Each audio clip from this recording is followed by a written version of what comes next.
आज हम ये करने जा रहे हैं, जो फ्राइडे को हमारी रहती थी लैब, हम उसको करते हैं। तो उसके लिए हमें क्या चाहिए, यूबंटू चाहिए, ऐसे ही है। हम आज करने ये जा रहे हैं कि सबसे पहले हम क्या होस्ट करेंगे, टोर की जो सर्विसेज है ना, उनको होस्ट करेंगे। अब जैसा कि आप लोगों ने पैकेज को इंस्टॉल करने के बारे में पढ़ा, आप सारे लोग पढ़ के आए हो, उसमें ना एक मसला होता है। वो सबसे पहले ना अपनी लोकल रेपोजिटरी में देखता है कि जिस सॉफ्टवेयर को कस्टमर इंस्टॉल करवाना चाह रहा है, तो पहले इसको हम मशीन को क्रिएट कर लेते हैं जरा।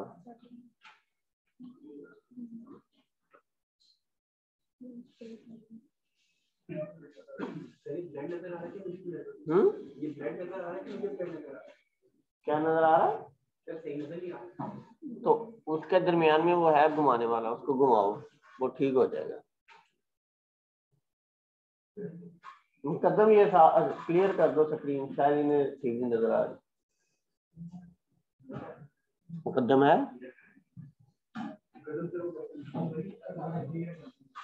ये कह रहे हैं उसको वो जरा दरमियान से कर देना, ब्लर नजर आ रहा है। अच्छा, वो क्या करेगा,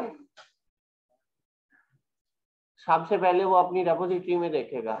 वो उसको अगर रेपोजिटरी में नहीं मिलता तो वो क्या करता है, फिर उसको आपको एरर देता है कि जी ये जो सॉफ्टवेयर है ये अवेलेबल नहीं है। तो आपके पास ऑप्शन होता है, या तो आप उस सॉफ्टवेयर को डाउनलोड करने के बाद उसके पैकेज को इंस्टॉल कर लें, या सेकंड फिर आपके पास ऑप्शन ये होता है कि आप उसकी जो लिस्ट है ना सॉफ्टवेयर का, वो इंटरनेट पे जहाँ पे पड़ा हुआ है, तो आप उसका जो URL है ना, आप वो ऐड कर दें।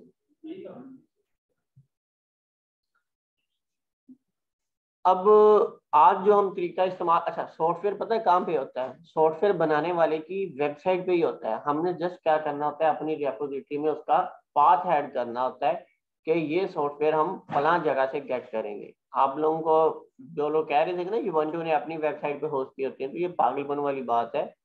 यूबंटू कभी भी इतने सॉफ्टवेयर इंस्टॉल करता है, वो जिस उनके जो लिंक्स होते हैं ना, उनको ऐड करता है।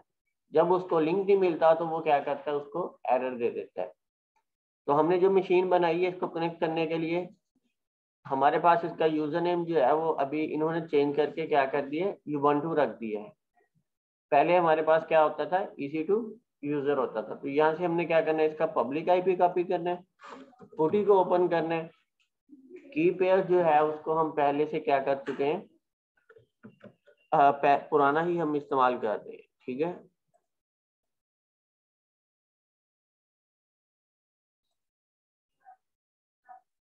हम इसको एक्सेप्ट करते हैं। स्क्रीन को मैं थोड़ा सा बड़ा कर लेता हूँ।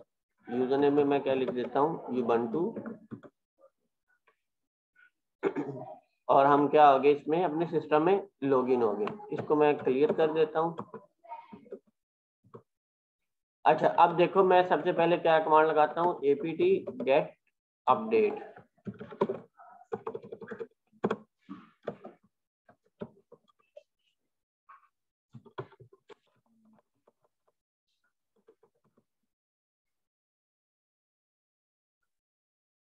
सॉरी, मैं इसमें असल में उससे नहीं हूँ, सुडो लगाना पड़ेगा।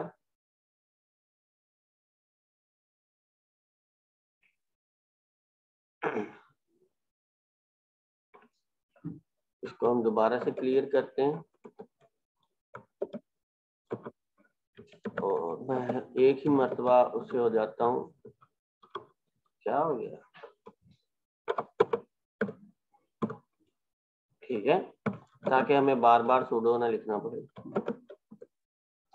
अच्छा, अब हमने क्या करना है, जब हमने टोर की सर्विसेज को इंस्टॉल करना है या हमें डार्क वेब को होस्ट करना है, तो सबसे पहले हमें क्या चाहिए, हमें उसकी जो सर्विसेज है ना उसको इंस्टॉल करना पड़ेगा। हमने पढ़ा था ना डार्क सर्वर किस तरह से काम करता है। जब भी हम डार्क वेब की सर्विसेज को इंस्टॉल करते हैं ना, तो वो हमारे लिए भी इस्तेमाल हो रहा होता है, दूसरे लोगों के लिए भी इस्तेमाल हो रहा होता है।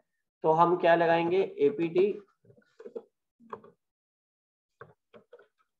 get install टोर लगाएंगे, ठीक है। तो ये यहाँ पे कह रहा है कि ये टोर की सर्विसेज जो है ना ये इंस्टॉल कर देगा। ये इतने इसके पैकेज की फाइल है, तो ये इसको आपने क्या करना है, अगर यस करते हैं तो ये इंस्टॉल हो जाएगा। अगर आपके पास पुराना वर्जन है, यहाँ आपको नहीं मिल रही, तो यहाँ पे हमने उसकी ये देखो एक रेपोजिटरी ऐड करने का हमने क्या किया हुआ है, तरीकाकार बताया हुआ है कि आपने टोर की रेपोजिटरी किस तरह से ऐड करनी है। ये टोर की वेबसाइट ही है ना, तो हम apt ऐड रेपोजिटरी -s और जो आगे तरीकाकार है ऊपर ये इसको gpg के जरिए से इसकी एक सेकंड जो इसने सिद्धा ने बात की है कि हम थर्ड पार्टी के जरिए से हम इसको कर सकते हैं। ठीक है, तो दोनों तरीके हमारे पास क्या है, मौजूद है। आप लोगों ने मुझे लगता है इतनी डिटेल से नहीं इसको पढ़ा होगा, उसको जाके इस तरह डिटेल से देखिएगा। अच्छा, हम इसको यस करते हैं तो हमारे पास क्या हो जाएगा, ये देखो ये इसको आर्काइव करेगा, आर्काइव करने के बाद इसको क्या कहते हैं, गेट करेगा, इसको क्या कहते हैं, इंस्टॉल कर देगा। हम दोबारा से इसको क्लियर कर लेते हैं। अच्छा, अब जब ये चीजें हमारे पास इंस्टॉल हो गई हैं, अभी क्या हुआ है, टोर हमारे पास जब भी होता है वो इंस्टॉल हो जाता है। अभी हम उसकी सिर्फ सर्विसेज को इस्तेमाल कर सकते हैं, लेकिन हम चाह रहे हैं कि हम अपनी वेबसाइट को होस्ट करें, तो उसके लिए हमें क्या करना पड़ता है, इसकी जो हिडन सर्विसेज होती हैं उसको अनेबल करना पड़ता है। इसकी हिडन सर्विसेज को अनेबल करने के लिए देखो हम जाते हैं, हम लिखते हैं, चलो पहले हम डायरेक्टरी चेंज कर लेते हैं, हम लिखते हैं cd/etc।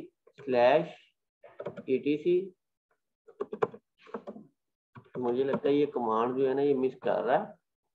अच्छा, इसके बाद हम आ जाते हैं टोर में, आ जाते हैं यहाँ पे आके हम लिस्ट करते हैं, तो यहाँ पे हमारे पास एक फोल्डर आपको नजर आ रहा होगा टोर RRC के नाम से। यहाँ पे हम करते हैं स्लैश लिख दिया,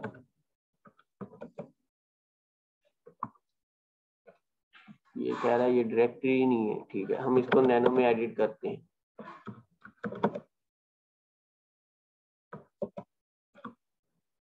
अच्छा, अब यहाँ पे हम Ctrl+W अगर करें ना, तो यहाँ पे हमारे पास फाइंड का ऑप्शन आता है, यहाँ पे हम हिडन को फाइंड आउट करते हैं।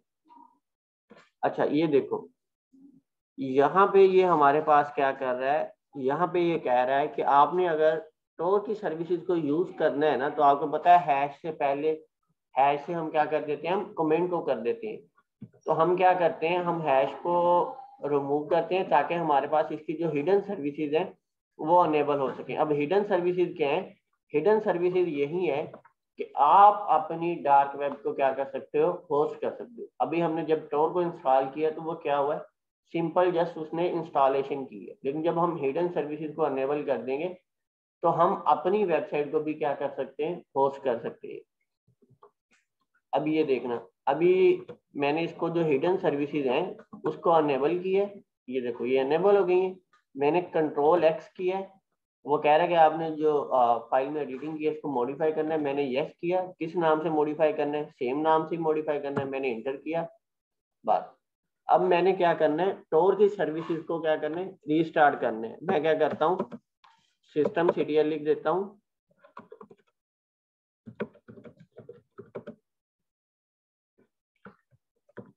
सर्विसेज systemctl रीस्टार्ट कर देता हूँ, टोर को कर देता हूँ। अच्छा, अब क्या होगा, जैसा कि आप लोगों को पता है डार्क वेब पे जाने के लिए हमारे पास एक डोमेन नेम होना चाहिए। जैसे ही हमने हिडन सर्विसेज को क्या किया, अनेबल किया, उसने हमें क्या प्रोवाइड कर दिया, उसने हमें डार्क वेब पे हमारी जो वेबसाइट होगी उसका URL प्रोवाइड कर दिया। ऐसे ही जिस तरह नॉर्मल डोमेन में हमारे पास क्या आता है, www.google.com। ओनियन का आप लोगों ने एड्रेस देख लिया, किस तरह से मैंने आपको बताया था, एक लंबा चौड़ा एड्रेस होता है जो .onion पे एंड हो रहा होता है। तो अब हमने हिडन सर्विसेज को अनेबल किया तो उसने हमें एक एड्रेस प्रोवाइड कर दिया, उस एड्रेस को हमने देखना है। तो हम जाते हैं cd/लाइब्रेरी में हम चले जाते हैं, उसके बाद हम यहाँ पे हमारे पास टोर के नाम का एक फोल्डर होगा,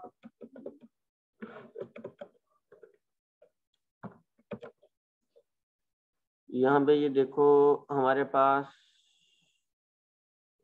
लाइब्रेरी के अंदर डिफॉल्ट डायरेक्टरी होगी है इसका पैकेजेस।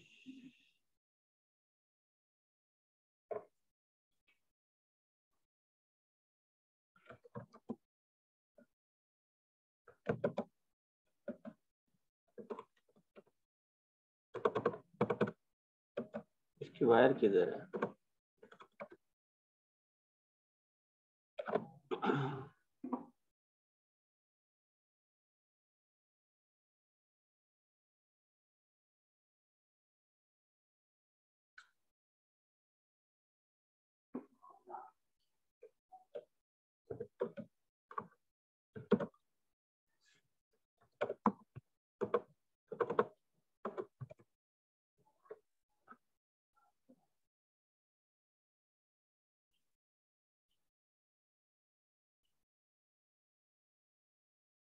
लाइब्रेरी में हम जाते हैं तो उसके बाद इसको हम दोबारा से रीस्टार्ट करते हैं।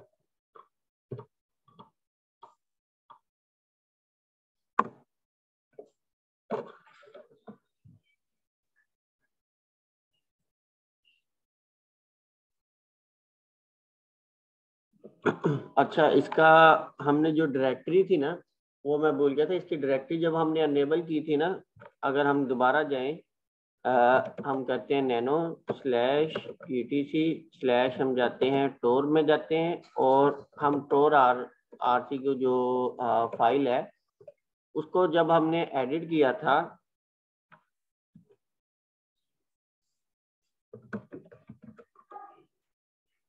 तो हमने यहाँ पे जो डायरेक्टरी दी थी ना, इस डायरेक्टरी के अंदर हमारे पास क्या आ जाता है, हमारा एड्रेस आ जाता है। तो मैं इस डायरेक्टरी का भूल गया था, तो हम इसको दोबारा से जाते हैं। हम जाते हैं cd स्लैश var में हम जाते हैं। इसके बाद हम लाइब्रेरी के अंदर जाते हैं। लाइब्रेरी के अंदर हमारे पास किस नाम का एक फोल्डर होगा, टोर नाम का एक फोल्डर होगा। यहाँ पे अगर हम लिस्ट करें तो यहाँ पे हमारे पास ये देखें, यहाँ पे हिडन सर्विसेज के नाम से एक हमारे पास क्या आ रहा है, फोल्डर आ रहा है। तो हम इसको cd करते हैं, इसको हम हिडन सर्विसेज में चले जाते हैं। यहाँ पे हमने अगर देखें ls की है ना, यहाँ पे हमारे पास होस्ट नेम, पब्लिक की और एक सीक्रेट की का 3 फोल्डर आ रहे हैं। होस्ट नेम में क्या होगा, हमारी वेबसाइट का एड्रेस होगा कि यूजर जो है वो कौन से एड्रेस से क्या कर सकता है, हमारी वेबसाइट को विजिट कर सकता है। पब्लिक की और प्राइवेट की आपको इसलिए दी जाती है, मिसाल के तौर पर आपके पास अगर एक वेबसाइट है www.abc.com, उसका अख्तियार किसके पास होता है, आपके पास होता है। कल कलाम को अगर कोई फाइल डिलीट हो जाती है या आप अपना सर्वर चेंज करते हो, तो आप दोबारा से उस फाइल को क्या करते हो, जिसके अख्तियारात आपके पास होते हैं, आप उसको सर्वर को चेंज कर लेते हो। लेकिन चूंकि टोर में हमारे पास रैंडम एड्रेस जनरेट हुआ है, तो अब जिस बंदे के पास ये पब्लिक की और प्राइवेट की होगी, वो किसका मालिक होगा, हमारी इस वेबसाइट का मालिक होगा। मिसाल देता हूँ, मैंने एक वेबसाइट बनाई डार्क वेब पे, मेरी वेबसाइट पे जी बहुत ज्यादा यूजर्स आना शुरू हो गए। मेरा जो सर्वर एडमिन था, जिसके पास पब्लिक और प्राइवेट की थी, उसने क्या किया, उसने ये 2 फाइल ली, लेके उसने किसी और वेब सर्वर पे जाके उसको क्या कर दिया, पोस्ट कर दिया। तो अब क्या होगा, जितनी भी ट्रैफिक मेरे सर्वर पे आ रही थी वो बंद हो जाएगी, और अब ओरिजिनल मालिक वो गिना जाएगा जिसके पास क्या होंगी, इसकी ये दोनों फाइल होंगी। अच्छा, मैं आप लोगों को कैट करके दिखा देता हूँ। कैट की कमांड जो है वो हमारे लिए फाइल को डिस्प्ले करने के लिए होती है। तो मैंने जब भी इसको कैट किया तो उसका क्या मतलब है, अगर अभी किसी ने हमारे इस वेब सर्वर पे आना है तो उसको क्या कमांड चाहिए, उसको ये वाला वेब एड्रेस क्या कहते हैं उसको चाहिए। और ये वेबसाइट किस में ओपन होगी, सिर्फ और सिर्फ टोर ब्राउजर में हमारे पास ओपन होगी। अभी अगर हम करते हैं कैट करते हैं, hs को करते हैं, और उसके बाद हम पब्लिक की को देखते हैं, तो ये देखें ये क्या हो गई हमारी, ये पब्लिक की हो गई। इसी तरह हम इसको क्या कर सकते हैं, हम अपनी सीक्रेट की को भी हम क्या कर सकते हैं, देख सकते हैं। समझ आई बात की? मिसाल के तौर पर आज मेरा ये सर्वर, मुझे पता है कि ये तो मेरा सर्वर टेम्परेरी है, मैं क्या कर लेता हूँ, मैं पब्लिक की और सीक्रेट की को क्या कर लेता हूँ, कॉपी कर लेता हूँ। मैं एक परमानेंट सर्वर पे जाता हूँ, वहां पे जाके पब्लिक की को एडिट करता हूँ, अपनी ये वाली पब्लिक की को क्या कर देता हूँ, वहां पे सेव कर देता हूँ। सीक्रेट की को एडिट करता हूँ, उसमें क्या कर देता हूँ, सेव कर देता हूँ। अब होगा क्या, जब मैं होस्ट नेम को एंटर करूंगा तो मेरे पास फिर से यही एड्रेस क्या आएगा, मेरे पास क्या आ जाएगा, फिर से यही एड्रेस आ जाएगा। ये मेथड सेम उसी तरीके से काम करेगा जिस तरह आपके पास आम रेगुलर लाइफ में आपके पास किसी चीज पे आपका अख्तियारात हो जाता है। सिंपल, आप ये बंटू को कनेक्ट करते हैं ना, जिसके पास पब्लिक और प्राइवेट की आपके पास पीएम का जो फाइल होगी वो क्या होगा, आपके सर्वर का मालिक होगा। अगर आपके पास नहीं है वो फाइल, किसी और के पास है, तो सर्वर का मालिक कौन कंसीडर किया जाएगा, वही बंदा कंसीडर किया जाएगा जिसके पास वो फाइल होगी।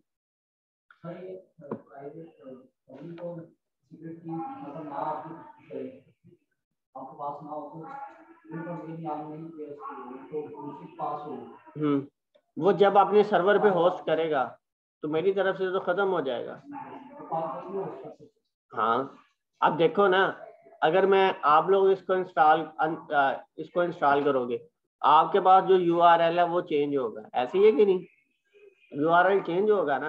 अब आपके यूआरएल पे 1000 यूजर आ गया है, लेकिन आपका सर्वर क्रैश कर गया है। आपने उस वेबसाइट को तो ऑन रखना है कि नहीं ऑन रखना? आप क्योंकि अभी इतना बड़ा यूआरएल लोग याद तो नहीं ना रखते, इसमें से एक वर्ड भी चेंज हो जाए, वेबसाइट ओपन होगी नहीं ना, ओपन होगी। तो वो क्या करते हैं, ये जो एड्रेस है इसको नोटपैड के अंदर क्या कर लेते हैं, सेव कर लेते हैं। अगली मरतबा यूजर जो है वो नोटपैड से कॉपी करेगा, कॉपी करके ओपन करेगा। आपका तो जो सर्वर है वो तो डाउन हो गया, लेकिन आपने नया सर्वर जो है बनाया है, तो आपके पास यूआरएल भी नहीं है, आपके सारे कस्टमर क्या हो गए, लॉस्ट हो गए। लेकिन अगर आपके पास अगर पब्लिक की और प्राइवेट की है, तो आपके सारे जो कस्टमर हैं उनके पास दोबारा वेबसाइट क्या हो रही होगी, ओपन हो रही होगी। अच्छा, अब इसमें हमारे पास डिफॉल्ट, अगर हम इसको ओपन करें, क्या कहते हैं इसको, सीडी में हम जाते हैं, /var में जाते हैं, हम www. में जाते हैं, स्लैश, और हम किस में जाते हैं,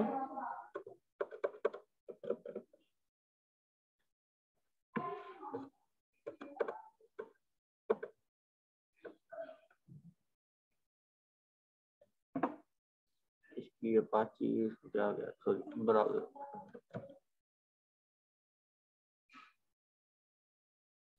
पहले स्टोर भी इंस्टॉल।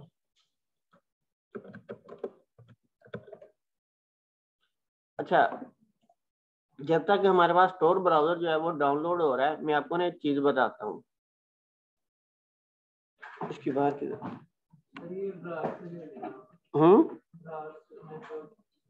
ये हो जाना है अभी।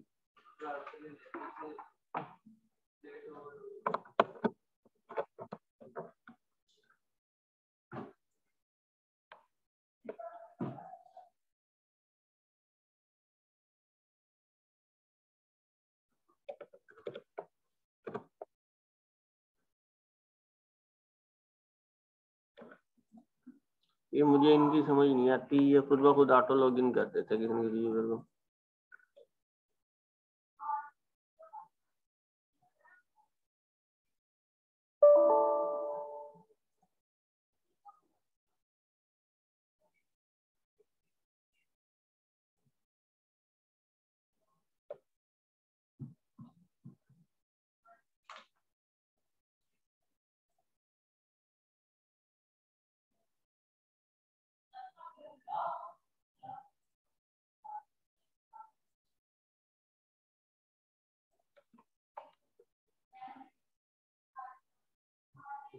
अच्छा, तब तक मैं आप लोगों को एक बात बताऊं, यहाँ पे मैंने आपको ना इसको सिक्योर करने के मेथड नहीं बताए।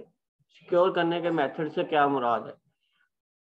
अभी हमने उसको होस्ट कहाँ पे किया है, आपने उस यूआरएल पे की है, ऐसे कि नहीं ऐसे। लेकिन अगर कोई हमारा ये पब्लिक IPv4 एड्रेस लिखे, मसलन मैं यहाँ पे लिखता हूँ, तो उसके पास क्या होना चाहिए, इस वेबसाइट को क्या होना चाहिए, ओपन होना चाहिए। लेकिन अभी मुझे लगता है कि हमने जो सिक्योरिटी ग्रुप में ट्रैफिक अलाउ की थी, हाल पक्की बात है। अच्छा, लेकिन यहाँ पे मसला एक और है, अभी हमने अपाची को भी नहीं इंस्टॉल किया, ऐसे ही है कि किया था? अपाची नहीं ना किया, तो हम सबसे पहले क्या कर लेते हैं, इसमें अपाची को इंस्टॉल कर लेते हैं।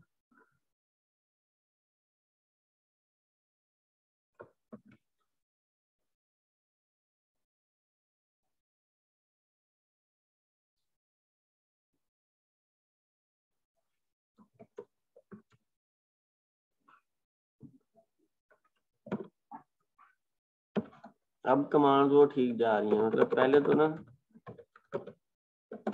इसमें मिसिंग कर रहा था।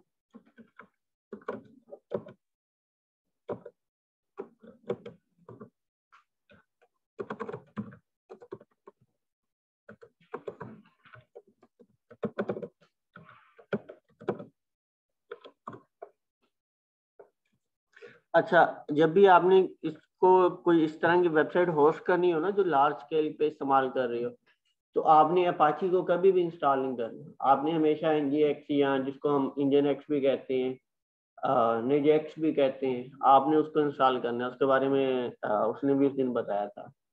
तो आपने हमेशा क्या करना है, उसको इस्तेमाल करना है। तो फिलहाल अभी हमने क्या किया, अपाची को इंस्टॉल किया है। जैसे ही हमने अपाची को इंस्टॉल किया तो आप देखिए यहाँ पे आपके पास क्या आ गया है, एक डॉक्यूमेंट आ रहा है आपके आईपी एड्रेस के जरिए से कि जी अपाची जो है वो क्या हो गया, सक्सेसफुली इंस्टॉल हो गया। तो अगर हम अभी देखें आपने इसमें जो ब्राउजर डाउनलोड किया है,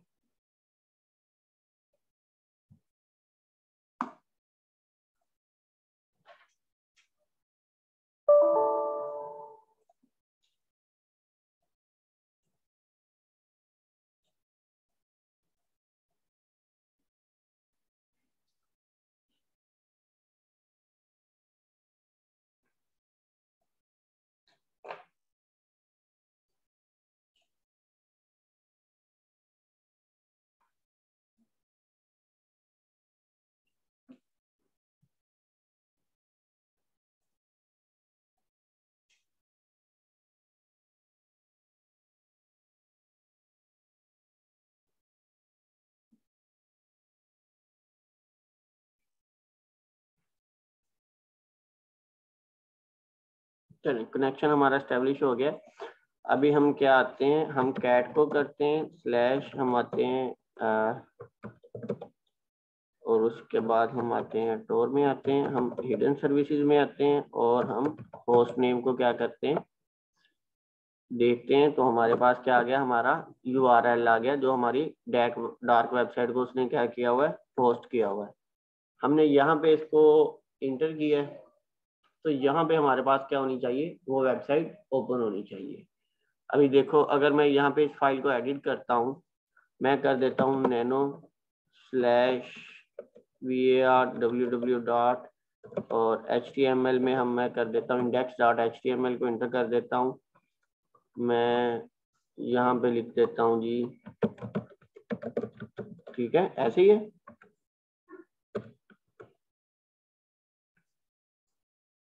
मेरे पास क्या लिखा हुआ आ रहा है, असफंदिया लिखा हुआ। ये तो हम स्टैटिक वेबसाइट जो भी हम करें होस्ट कर सकते हैं। तो सेम मैं इसको क्या कर रहा हूँ, अगर मैं इसको रीलोड करूँ तो मेरे पास भी क्या आ रहा है। तो इसका क्या नुकसान हो रहा है मेरे पास, कि मेरे पास जो कोई अगर मेरे आईपी एड्रेस के जरिए से भी एक्सेस करे तो उसको कौन सी वेबसाइट एक्सेस होगी, सेम यही वेबसाइट एक्सेस होगी।